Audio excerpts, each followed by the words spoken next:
diving into the new meta and actually seeing how these decks are ranking up against each other.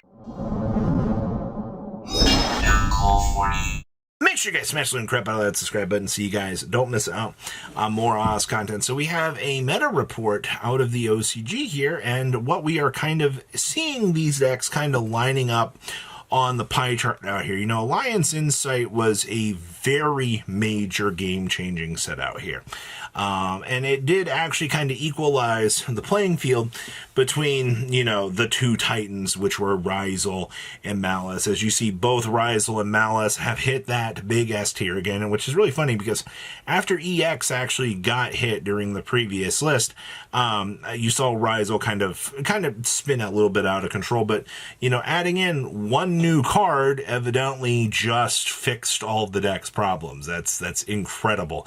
And Malice got like 5-7 new cards, which is kind of crazy. Now you do see that White Forest has made its way on in to A tier now. I don't think anybody should be surprised. You know, we got the final lore out here. We got some major search ability as set in the rest of the White Forest stuff, and even the Sinful Spoils cards, granting you into some of those more control options, are going to be very, very strong. And I do expect to continue to see that deck perform very well. We also have some Memento action. Yeah, Memento is still going to be a very good, strong control deck. I don't know why people would be surprised about that. Blue Eyes Primite still holding on A tier. This deck was actually a major contender out of the weekend. I saw so many Blue Eyes lists, man. We also have some Tenpai Dragons out here looking to OTK and crush the opponent. Thanks, Sang and Kaiman, for being a 3. Orcust down to B tier. Yeah, Orcust lost a little bit of steam this weekend, which is really funny. You know, with Abyssal getting nuked off the side of a cliff, you know, you figured Orcust would still be strong, but no, the deck really fell. Same thing out here with Crystron. Crystron's still actually holding very strong in B tier. Now, we do have a little bit of a change. It looks like Gem Knights bumping down to C tier. You got Evil Twins bumping into existence because, you know, you got the new action out here, which is really cool. And then we also have some Regenesis for you. I saw a lot of Regenesis builds. China has really been cooking up with this deck too. I've seen a lot of cool control builds with that. Now down here in D tier, I also see we have some Water. Yeah, surprise, Water's still doing well. Runic came back into existence this weekend, which I was very happy with. We also have some Dragon Maid control options, so that deck is still doing amazing. You know, we did get Lady, which was a big help. And it also appears that we've got some Chimera good stuff barely holding on down here in D tier. So this gives you a pretty good idea of how this meta is looking. All right, so our deck list here. This is pretty telling. This first list is actually playing Gamma Delta in here as hand trap protection to kind of hunker down and try to detour the opponent from actually doing some crazy things. Also, you are going to notice Flame Banshee down here, and I have seen a crap ton of Flame Banshee this weekend, like actually insanely crazy numbers for that. So, you know, Star Ryzel did make a difference, but Flame Banshee is the real winner here. Next up is Malice. So this list is only playing one backup secretary. They're also choosing to play the one Allure Darkness in here. I do not let this list be the definitive definer for this meta. I will tell you that straight up because I've seen a lot of lists playing 2 backup secretary, and I would safely say that I personally feel like 2 is going to be more of the number to go with the 1 wizard. The fact they had the wizard down the side is kind of interesting. Also, 2 Silent Minings feels really good. No shifters in the main, but that's going to be because of Malice, Mental Warfare, and how many you think you're going to run into. Next up is your White Forest.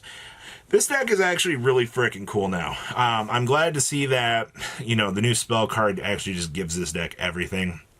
Also only playing 1 Ascent in here, which is really cool. Also 1 Stellar, but you've also got the Fiendsmith package building up in here as well. So it's basically going to be, you know, how many cool light monster, boss monsters will we be able to kind of generate in here? Because the field spell says, no dark monsters. Nope, I will not allow you to do those crazy things, Mark. Next up here, we have some Memento action. You've got, I mean, no Goblin Cage in here, going with the triple fusion. That's fine. Still playing the Apollosa, must be nice, OCG. And you will notice that we are playing the 1 Meowls in the main deck, actually citing the extra 2. So yes, another one bites the dust out here. You are going to start to need those Mall Charmies. It's actually kind of crazy to see the shift around out here. And Meowls becoming another massive power card in the meta. Ugh. Okay, next up here, we have the Unbridled Power of Primite Blue Eyes. And, you know, 2 Blue Eyes in here maximizing on those results. Who didn't see that one coming? Actually back on playing the Moonlight Dragon in here for the bounceability. You do see Baron de Fleur getting all the action in the world. And of course, this build's playing Assembled Nightingale. You know, I can't necessarily say I've gotten 2 level 1s on the field playing this deck, but I mean, all right, I guess that's a situation to think about. We've also got your Tempai deck. Oh boy. This build is actually playing the Gordian Schneider in here. I also love the fact that they are playing the Saint Azamina in here as a super poly target. That is frickin' hilarious. Oh my gosh. You can actually super poly into the Azamina in here and actually... Okay, sure, maybe I'm just 800 IQing that, but that's a frickin' hilarious. Next up here, we have more of your... Is that the NT? I see that this Orcus list is playing the NT monster in here as an extender to try to set this deck up and go. You've also got the Dominuses in here. We're going with the 2 Crescendo.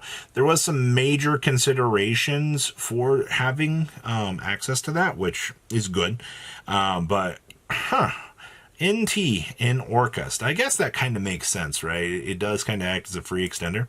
All right, we've got some Crystron action for you. Yes, Crystron still has found a way to hold on out here in the meta. I do see that we are doing Takum Tumborg and the Terror Top shenanigans to get to the Cherubini. I think that's probably going to be more of the thing you're going to want to go with, just to kind of see what you can do.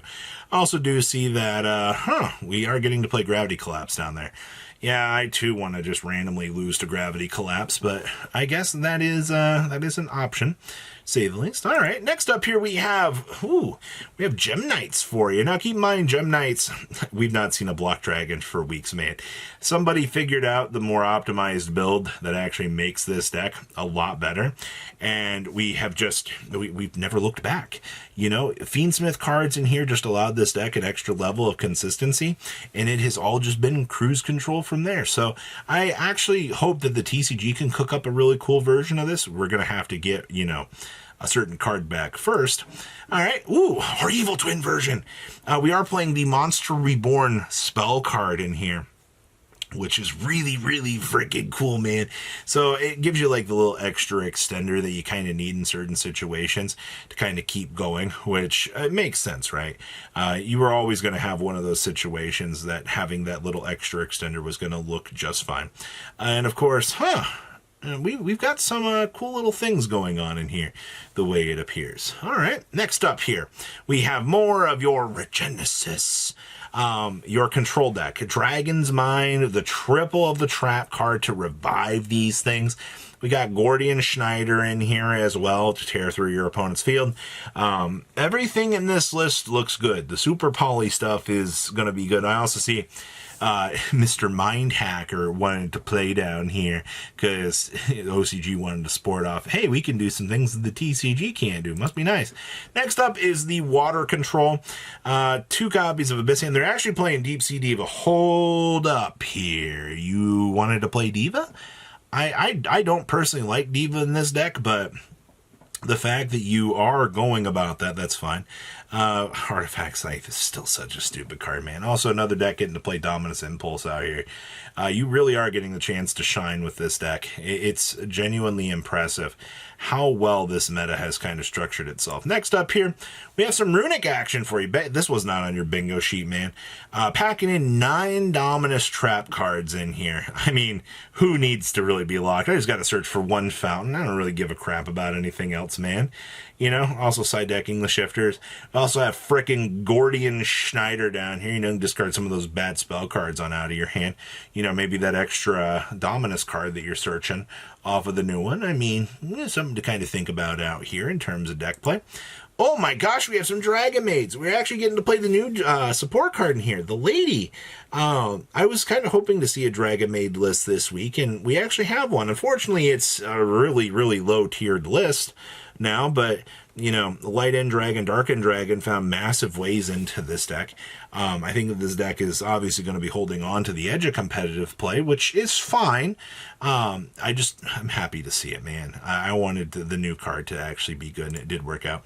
And our last list here is, guess what? It's Illusion Fiendsmith with, I do see the little white forest in here. You're going to be using the Sinful Spoils package to kind of go through your things. Still going to use a little bit of the Chimera good stuff, but it's still very, very, very risky to be playing this deck. It does not feel as good as it should be, and also Abao is an expensive card on our side of the game, so who would have guessed? But what do you guys think? Please leave a comment down below. Tell me what you guys think, and I will see your beautiful faces back here in a day, guys. Patrons, thank you.